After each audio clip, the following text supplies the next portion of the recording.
Hey, how's it going? It's Kev. Hunter S. Thompson once said, when the going gets weird, the weird turn pro. Every freelancer knows exactly what Hunter meant by that. There will be days, weeks, sometimes months long stretches where things just get weird when you're running your own business and working with sometimes quirky clients. So today's Copy Chief Radio is a short audio survival guide for dealing with and hopefully laughing at the weirdness that befalls us in the great wide world of freelance copywriting. You'll hear some non-obvious tips for things like how transactional analysis factors into client handling, the counterintuitive art of refusing fast money to gain bigger money, the mental motivation for sitting at the keyboard when you just ain't feeling it, and how to apply tribal behavior to become a better soloist. If that sounds helpful to you, you're really going to dig this compilation version of Copy Chief Radio. This is taken from recent Chief Chats where some really bright people share their best tips for how to do this and more. Hope you dig it. And if you want to learn how to join our special tribe of copywriters and business owners, check out copychief.com/join. See you there. Hey, what's up? It's Kevin Rogers. Welcome to Copy Chief Radio, brought to you by copychief.com. See how that works? Let's get into it. I wrote an email Thursday telling a little bit of my story of how I started in copywriting and asking other people to share with me their stories. And the amount of replies we got was staggering. It's always amazing. Man, it's just so cool to sit and read dozens and dozens of replies, people going deep and talking about their story. Because, it's fascinating to me that we all ended up here, isn't it? Like everybody who's on this call right now, we all have a unique story about how we ended up in this world of direct response marketing, of copywriting. No two stories would be exactly alike, right? I graduated from college and my natural next step was to become a copywriter. Like, that doesn't happen, right? Some crazy thing, probably a love of writing, this glimmer of hope that you could not have to be a part of the workforce, right? And be independent and call your own shots. These are the things that the common DNA factors that we have, but how we ended up here. Who told you about copywriting? Like, who was the first person to mention, you love to write. You're good at writing. I bet you would like copywriting. You should check it out. Well, what the hell is that? In that little moment, right? I read so many cool stories, like dude who he was into some information management position at his company. His boss knew that he loved to write. They needed the website rewritten. He came to dude and said, hey, I know you love to write. We need our website rewritten. Do you want to do it? I'll give you cash on the side to do it. He's like, well, that sounds good. Writing, getting paid. He didn't know what copywriting was. Had never heard of it. So totally dove in head first, started reading all the books he could about copywriting and, wrote that site. Got paid, he said, £200 for it. And this was smart, I thought. Figured, if he paid me £200 to do something I love, that means that everybody else he inquired, like professionals, were trying to charge a lot more than that, probably £2,000. That means there's good money in this. And so I want to pursue this. And that's how he came to becoming a freelance copywriter, right? And it was similar for me when I started out. And what it made me think of reading all these stories and where people get stuck is having a purpose. What are you writing for, man? Like, we can only practice so much, especially like alone at the kitchen table or trying to grab free time wherever you get it. I was talking to Annie, Bay Gal, in one of these back and forths, and she was talking about that. Like, she's so excited, on fire for copywriting and blog writing and everything. She's like, every spare minute she gets, she sits down and she writes. It's her passion, and she's tired of bagels. But what is the purpose, right? You can only practice so long. You can only hand copy so long. You can only guess if what you're doing is effective for so long. The most purposeful thing you can have when it comes to writing for a reason is thinking about getting some client work. That's what we all want. If we fall in love with copywriting, the next thought is, can I get paid for this? Can this be my living? And so like in case of say like Mike Lucas, we've talked about this on some podcasts, it just kind of happened to him, right? He was blogging about something he was passionate about, which is oddly enough, the Cleveland Browns. The guy's not fully right, but I can't even look at the comments right now because I know he's going off. He was writing about the Cleveland Browns all the time because he loves pain. And people noticed, and they came to him and said, hey, dig your writing. We want more stuff about the Browns because we're weird too. We'll pay you to do it. And so, wow. Never even thought of that. Now he's got a purpose to write about the Browns, sadly enough. And so what is the purpose? How does that spark happen? And that's what Escape Velocity is about. So, the course is not, hey, here's how to get clients only, like, here's how to do cold outreach. Here's how to blah, blah, blah, blah, blah, blah. It's not just about selling the product. It's about building up to a point where you are confident to go sell the product, right? And that begins with writing with a purpose. The purpose is to sell your work, to sell yourself as somebody with money skills who should be in demand, who should call the shots in their own life and their own business. What is the process to that? Where does that begin and end so that you can actually reach that escape velocity, get liftoff in your career, and then start to create what we call good problems, right? Once you prove the model and start working, and you can do that over and over, that's a really critical place right there. That's where you'll get stuck if you're not careful. You get escape velocity, you can get paid, you're getting referrals, you're getting repeat customers, you're working, you got some steady flow going, and that's where it gets super dangerous if you don't have a plan for how to raise your fees, how to find better clients, right? Don't get stuck in prove the model phase. I've seen people stay for years stuck at the same prices. They're just like, oh my God, I can't believe I'm actually getting paid for this. I just want to not stop getting paid for this. And they don't advance. Escape velocity is all about having a plan to get to the point where, you have the skills that are worth money. People can clearly see that. They're happy to engage you on that level. And then from there, what do you do to get to the next level? And that's transitions into real free life, RFL, and other things. But escape velocity, phase 0 through 3. Joshua, I know you always are learning and implementing a lot. So sure. I'm interested to hear your best thing. Yeah. So I've heard you talk about this before, and John Carlton is the guy that I first heard it from.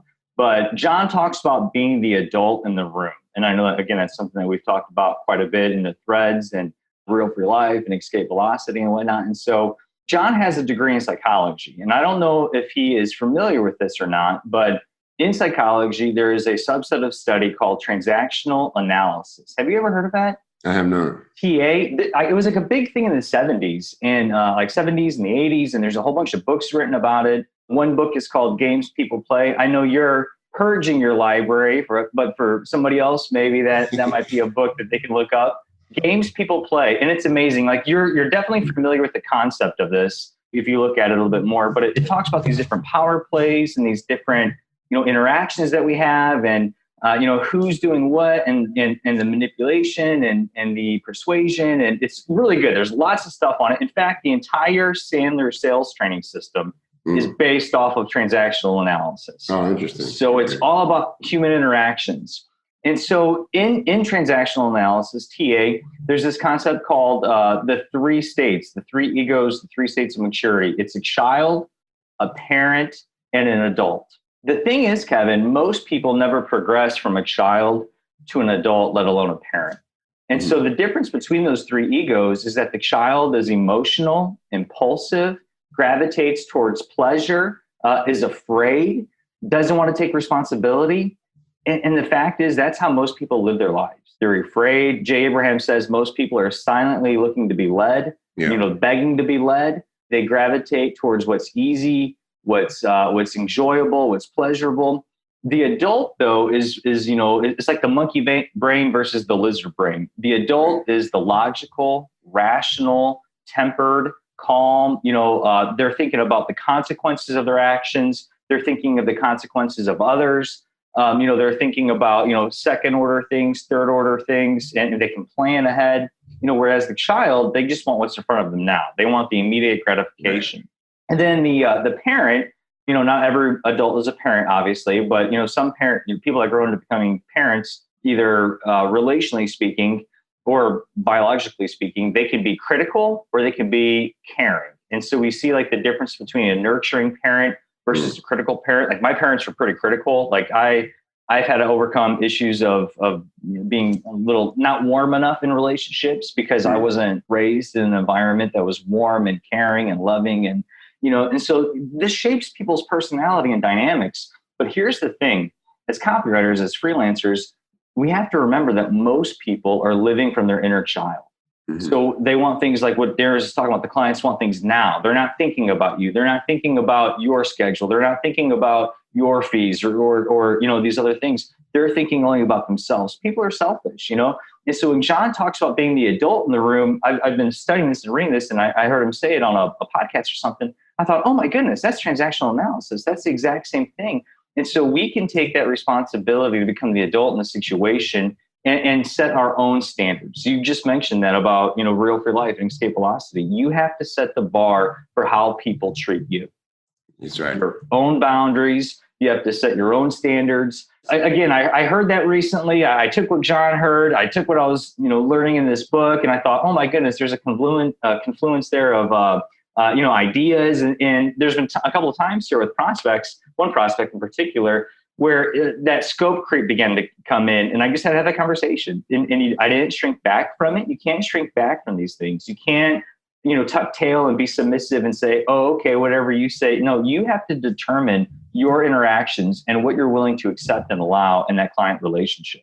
That's right. Exactly right. And lay down the terms that are clear to follow. Because again, like that, not only, first of all, it's what you're telling yourself when you do that, when you take charge and you say, exactly, I'm worth this level of sort of obedience from a client. It's a weird way to put it, but just like as a parent, sometimes you don't want to have to discipline your kid or tell them no to things, but it's for the greater good. And you see the bigger picture that they can't see. And it's very similar with clients. It's like, they don't know how this works best. So you should manage the project and you should give them deadlines for when you need things. And that's going to give them actually a lot of confidence, just like a child to a parent. I'm safer when mom or dad are around. They feel safer when you're around because clearly you've got a way that this goes. Yeah. But doesn't this apply to every relationship too, though? I mean, it's the same thing with friends. You see with your contacts, your networks, your spouse, whoever it is, you can always say, if you're feeling impulsive or irrational or your emotions are becoming elevated, just pause for a second and say, hey, am I acting from my adult or am I acting from my child within me? Or is this person, is my friend or my wife or my neighbor or my coworker or whoever, are they acting from the child within them or are they acting from the adult within them? And then you can respond accordingly. But the crazy thing is this applies to copy as well. Yeah. This applies to copy as well. So it's client management tips, it's tips for copywriting. And I saw in the chat, Ron is talking about how Dan Kennedy says that everybody's going around looking for a place to plug their umbilical cord into. It's so true. People, and when you understand that people live in fear, the far majority of the population is afraid. Consciously or unconsciously, they're afraid. They don't want to take responsibility. Right. They're looking for an easy button. They want hope. They want answers. And when you can address those things in the copy and reassure them and alleviate those fears, it's just people want to be led, man. Yeah, people want to be led and they're lonely. And John talks a lot about that as well. Yeah. Man, great stuff, Joshua. Thank you for sharing that. Wow, that's really good stuff. We'll be right back to that conversation. I want to quickly tell you about Copy Chief, the membership, the full load, the mother load. What goes on in there? You can get your copy reviewed by working pro copywriters. We do new trainings every month based on the stuff that's proven, tested, and working best in the market today. Not just copy, Facebook ads, webinars, all the stuff that you need in your funnel to optimize your sales. You're getting it in real time from the real pros inside of Copy Chief. Go to copychief.com/join and see what we got for you. Now, back to this amazing conversation. Here is Cindy Childress, who I've gotten to know again this year, even better, always fashionable. And we got the books and we got it all going on. I love the glasses. How are you today? Thank you. These glasses are new. It's great to see you. And this all came out of RFL. I used to have an abstract painting behind me, but now you can tell I do something with books. So the biggest thing that I learned in the last year came from Chris Orzechowski. I got to meet up with him at the Copy Club in real life. And I asked him, because I knew he'd been in RFL 4 and I was just finishing RFL 8. And I asked him what the biggest difference was he saw in people from his group who made it to the next level and either became supergroup members or had their own wildly successful businesses, and those that just didn't really seem to get anywhere. And the answer he gave me was authority content and having an authority platform. That blew my mind, and I was still working 50 to 60 hours a week for my clients, so I wasn't able to do anything with it right then. But starting that summer, I started writing my book about how to write a book. And in the fall, I took a big leap and quit doing 15-minute phone calls. And this stopped me just, signing every qualified lead that I got in and keeping myself so busy that I couldn't write for my business, which gave me the time to launch my mini course, which I did over Thanksgiving. And I did that down and dirty. There's a lot of things I could have done better, but at least I did it. So in catapulting myself from a level 4, where I'm busy with one-to-one services, and then pushing myself to the level 5, I realized that wouldn't happen if I didn't cut back the client work. And just that one sentence from Chris gave me the confidence that that was the right thing to do. And it's made a huge difference.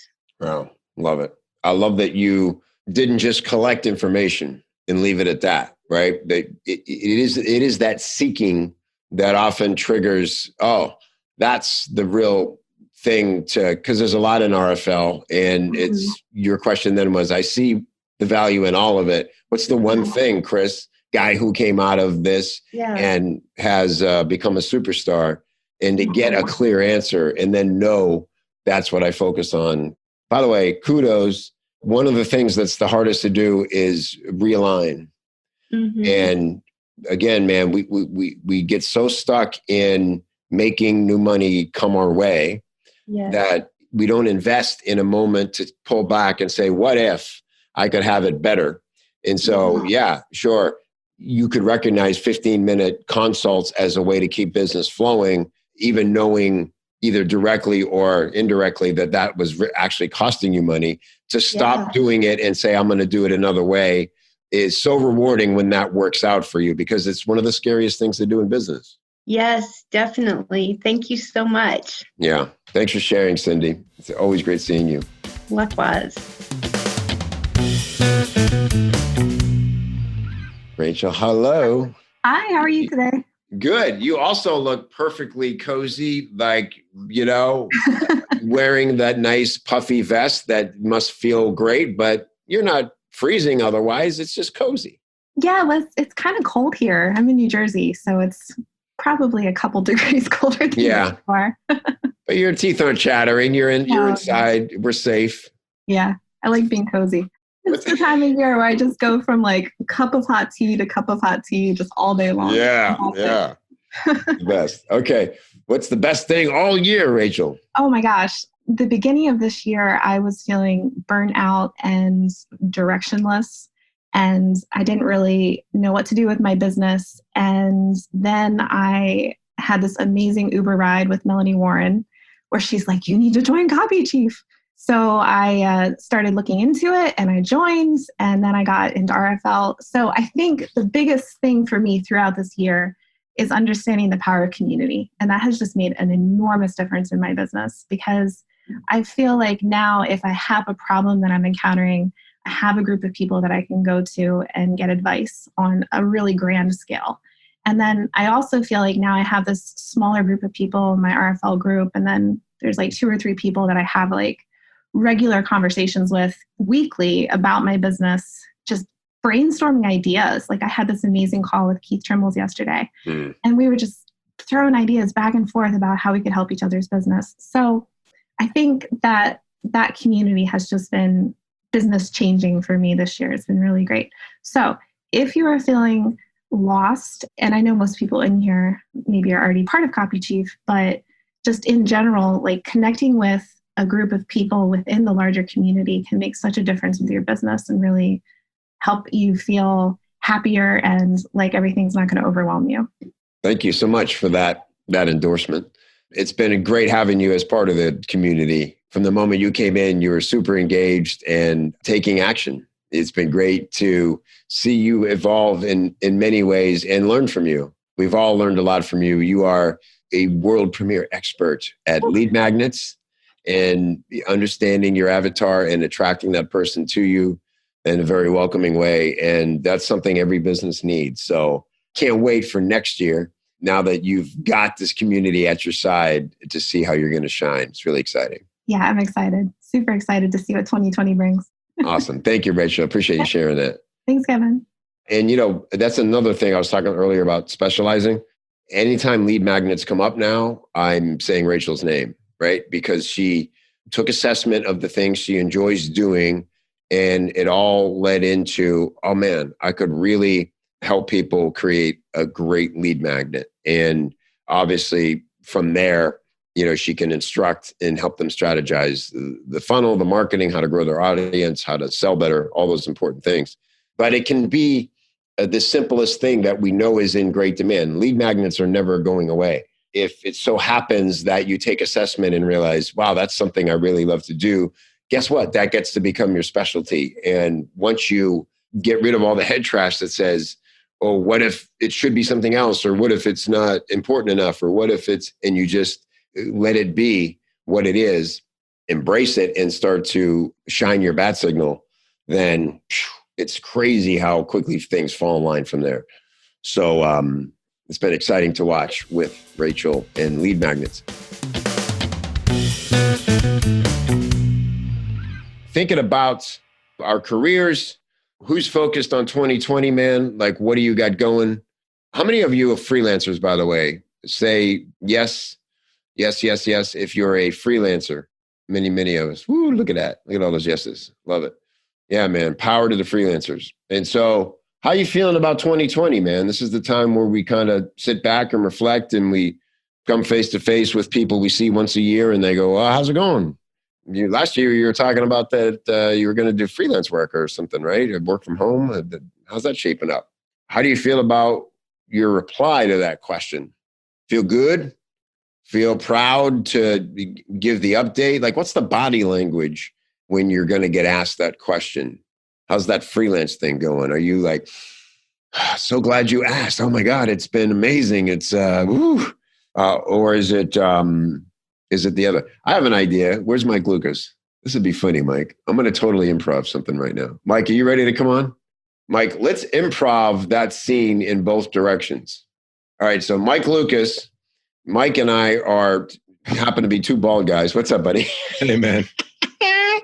Totally putting you on the spot, bro. There we go. Totally in holiday mode. I have 2 kids, so I'm trying to get the Santa thing going. Yeah. I started a little bit late, so it's going to take a while. You're a well-kept Santa. I'm a ho, baby. All right, so let's improv this scene. You and I'm a guy you see once a year, like a family. I'm not cousin, right? Okay. And I don't know, maybe I'm rooting for you. Maybe I'm kind of a guy who wants to hear that you're failing. I don't know. You decide my intention. And I'm going to say, hey, how's that freelance thing going? Because the last time I heard you talk about it was a year ago at the same table.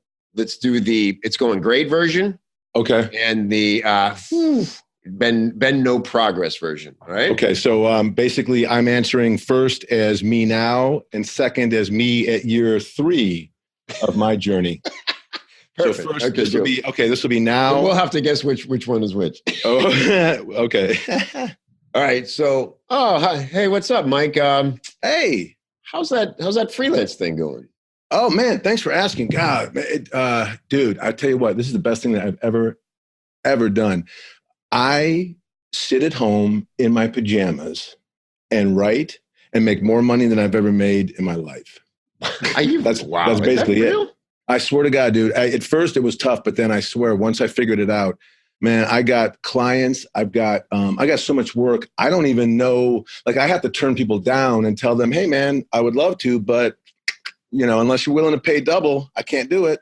It's amazing, dude. I highly recommend it. Why? What are you doing? How's that job at the factory going? kind of a gunshot thing at them? Is that part of it? Like, that's what freelancers do when they make money. Right then, while we were talking, that's when you're. While we were talking, I just made $500. Just for a whole. I've learned how to not only just make money off of clients, I've also learned how to get back end stuff. So sometimes when I'm sleeping, I make more money than other people when they're waking. And does that sound wake you up when you're sleeping? How's your job at the potato factory going, bud? Are you doing okay? Are you okay? I mean, you know how it is. It's the grind. You do what you got to do. Yeah. That's a potato joke. I get it. That's fun. Didn't even intend that. Okay, cool. All right, so that was apparently things are going well. Version. No, that's when I first started out, dude. It just has gone well from the very beginning. It's okay, cool. Yeah, that was right now. That was now. When you were still struggling to figure it out, let's have new scene, same scenario. So, Mike, how's that freelance thing going? Man, it's wow, it's good. It's going good.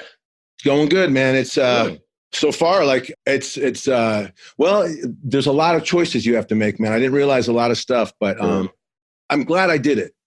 Yeah, sounds like it's going well. Sounds like it's Yeah. So you're making money? Is that your full-time thing now? Well, here's the thing about this, man. You can't really think about it like that. You gotta be thinking like you gotta put the work in first. Like, I've only been doing it for 5 years, so I can't expect to be, like just pulling in money yet or getting the people I want to work for with yet. But so right now I'm doing what I do. This is cool. I've been doing a lot of volunteer stuff at the local some local business places, and I've been doing a lot of stuff for relatives. You'd be amazed at how many relatives come out of the woodwork when they know that you're willing to just do do that. And I'm building up experience is all I'm saying. I'm just building a resume. Got you. Building a resume is good. Yeah, I mean, just in a real job at 5 years, you probably would have had some raises and things by now if you had a real job. Dude, you can tell. I get it. I respect that you're independent, and I'm sure it's going to work out. That's cool, man. Keep chugging away at that. It's a different way to look at it, my friend. It's right now, for the first couple of decades, you can't expect to be making money. For the first couple of decades, you're just trying to really figure out what's going on. Like, that's what you're trying to do. In the beginning, you're just looking around, and like, in the cartoons where they have question marks, like that's all you're doing. And you're walking around and you're Googling or you're Binging constantly, and just to try to figure out like what the hell is going on? What do I do? And it just takes a lot of time. Yeah.